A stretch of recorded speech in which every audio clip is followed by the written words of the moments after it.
your journey so far, what would you say to the 16-year-old version of you? Um, 16-year-old. Hey, I would have said the roads are a lie. Mm-hmm. The roads are a lie. Everybody knows now, but people are seeing it now Mm-hmm. that the roads are a lie. I clocked it from early, but it was already too late. I clocked it for when it was already too late. But now, Mm-hmm. like it's like the roads are super cooked. But it's just like, bro, like being on the roads is one thing, yeah. But most people, well, I can't speak for most people. I can speak for myself. I was out here for something that I believed in at the time. Mm-hmm. But what I thought was like the roads and the streets and morals and whatever. Other people ain't living by that code. Do Mm. you know what I'm saying? Like things ain't what I thought it was. So what I thought I was signing up for, it wasn't that. You know what I'm Mm-hmm. saying? That's why I said the streets are a lie. Like some people, yeah, cool, sign to the streets, whatever. But like they're not playing it how it should be played. Do you get what I'm saying? So yeah. Would you say the 16-year-old version of you would listen to you though at that time? Like Yeah, how? because I'm not giving no advice and saying, yo, don't do this, don't do that, or whatever. It's just like, bro, you need to know what you're doing. Because Mm. it's like, that's like you go into,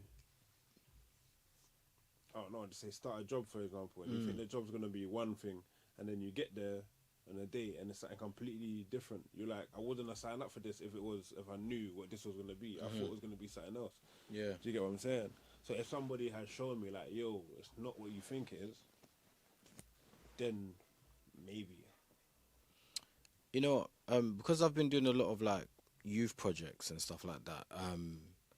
I'm always intrigued to kind of try and understand what it is that entices like the younger generation to be involved in that. When, like you're saying, when you was at that age, what was it in particular that would have like enticed you, like?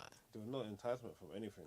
You know, like some people blame like music or video games or Mm. whatever, bro. Like things just happened in the area. You know how everybody's friends at one point, and then something Mhm. happens, and it always gradually splits into size or whatever. Mhm. It just came with a thing of back in my bedrooms. Mhm. That's what it started out as. It was never a gang thing. It was like back in my bedrooms, and then things just Mhm. went how they went. Do you get what I'm saying? It was never a thing where, oh yeah, I was influenced by anything, or I thought, yeah, I want to be on the roads. Like the beef side came from back in my bedrooms, and obviously being out here doing other things was just to make an extra bit of money. Do you know what I'm saying? Mhm. That's literally all it was. Okay.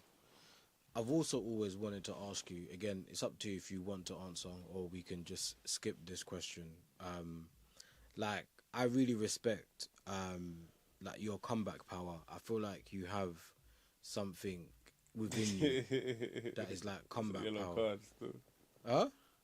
It's a Yellow yellow card. card still. Yeah. Ah, whatever. But for example, the pressures of the internet and like young children, for example, yeah, what they go through.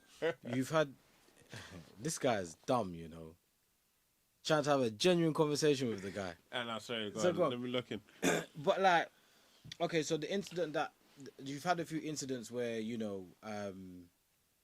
it hasn't gone in your favor, but like, how have you managed to deal with like the pressure of people talking rubbish about you online and then still pursuing the music and not like letting people um discourage you?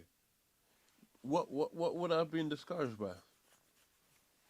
Because I know that there's the real life and there's the internet.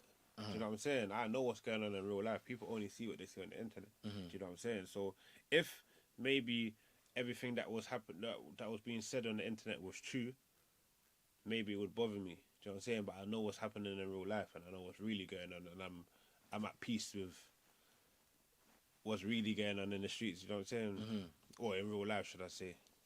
So yeah. Okay, cool. I wanted to also touch on like fatherhood. How has that changed your mindset?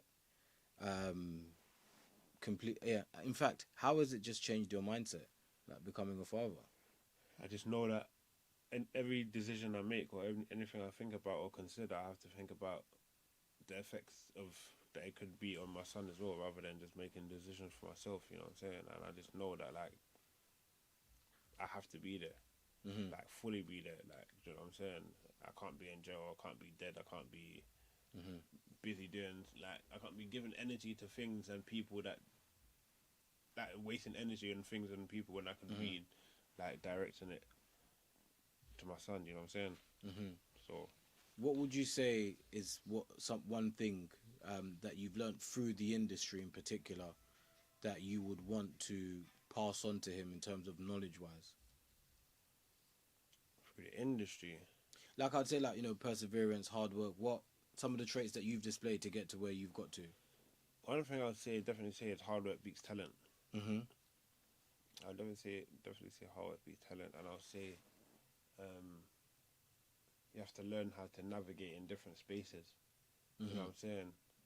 So like how you might be with your friends might not be how you would behave in a corporate setting, or do you know what I'm saying?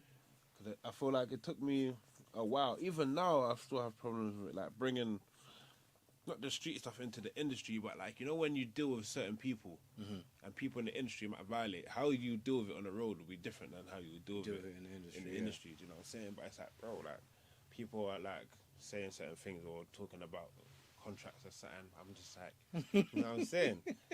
I'll come to your office and strangle you. But I can't do that, obviously. You know what I'm saying? But I sort of thought that that's how you would handle it elsewhere. Do you know what I'm saying? But you have to learn how to navigate, because you don't want to fuck up potential opportunities based on. Yeah. Do you know what I'm saying? Okay. And overall, how have you found fatherhood? Like, how have you found it? Yeah, no, I love it still. I love it still. That's my little guy still. I wouldn't change anything still. Okay. And then also, just moving on to, I see now that you're quite active with the fitness stuff. Yeah. Was that always something that you was into before you went jail? Because obviously I knew you before then, and nah, literally, I think it's something that came out of boredom.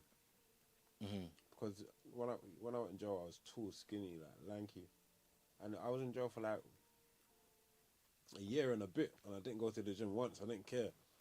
Okay. Yeah, bro, this is me, innit?